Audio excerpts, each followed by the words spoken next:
I'm back this week to continue my topic of concussions in football. Um, as the topic says, I'm going to kind of continue I'm going to continue going towards what I'm trying to inform you guys about concussions in football. I'll just kind of continue the first couple videos before this. Um, Today, I would just like to talk to you guys about how, more about the long term uh, consequences of dealing with concussions uh, at a young age. And a lot of people just don't understand that,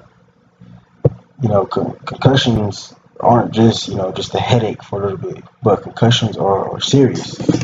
And they can, like as stated, I mean, as looking at Muhammad Ali, he being a boxer, being hit in the head, a lot of times, there's some times where he's had concussion and he didn't even know it.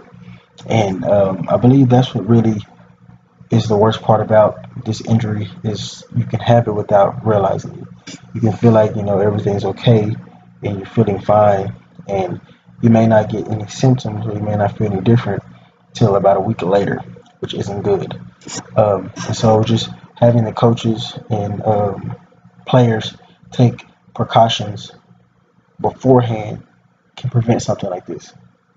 For example, um, just having the coaches, make each player each week before the game, take a test, a concussion test, where they just get on a computer and they have to, look at certain things, answer a couple questions just to make sure everything in their head is correct, just for the safety of the players and everything. Um, uh, and the players should want to do this, just for their safety, for the benefit of the doubt, just to make sure that they are still okay from the previous game. Um, And so I think the coaches should really kind of come together and not just talk about these things, but try to actually make these things happen. Because talking about it is one thing, but for them to be able to put their foot down and make this thing happen is great. And it can't happen unless the coaches come together. Not just the coaches, but people above the coaches, the NCAA, high school, the UIL.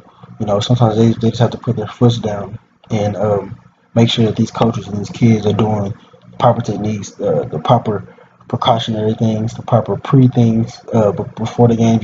Just to make sure that they're okay because um, this injury is you know stays with you for the rest of your life. It can happen one time and it's with you for the rest of your life. And it being a head injury makes it even worse because not only will it just be a concussion and you could remember not remember things and stuff be wrong in your head, but it could also affect your spinal cord because your central nervous system is all uh, connected together with your head and your brain and stuff like that. So I mean, it's a lot that goes into effect when it comes to having concussions. And I feel like you know we should stop pushing this aside and procrastinating about the situation because it's only going to get worse. I feel like it's time for you know America and the sports industry, the sports field, the sports world to come together and realize how serious this issue is and figure out what we need to do as a whole, as a group, to fix it. And I think the main thing that would actually benefit this situation is if people with power, such as the president, such as just the mayor of a certain city or something like that, just people with who have the ability to persuade others, or have the ability, people who are role models, people who are looked up upon from others, should you know say something about this issue because that's the only way it's going to get out there. Someone like me who is not very well known is not going to get this issue out there. Whereas if Barack Obama was to talk about it, or Ray Lewis, Jerry Rice, somebody like that were to talk about it, it would make it a lot better. So I just feel like if we just finally stop, pushing it aside and procrastinating this issue and just kind of putting our foot down and getting it done, once again, football will be safer again and kids will be able to enjoy it without having to worry about being injured for life.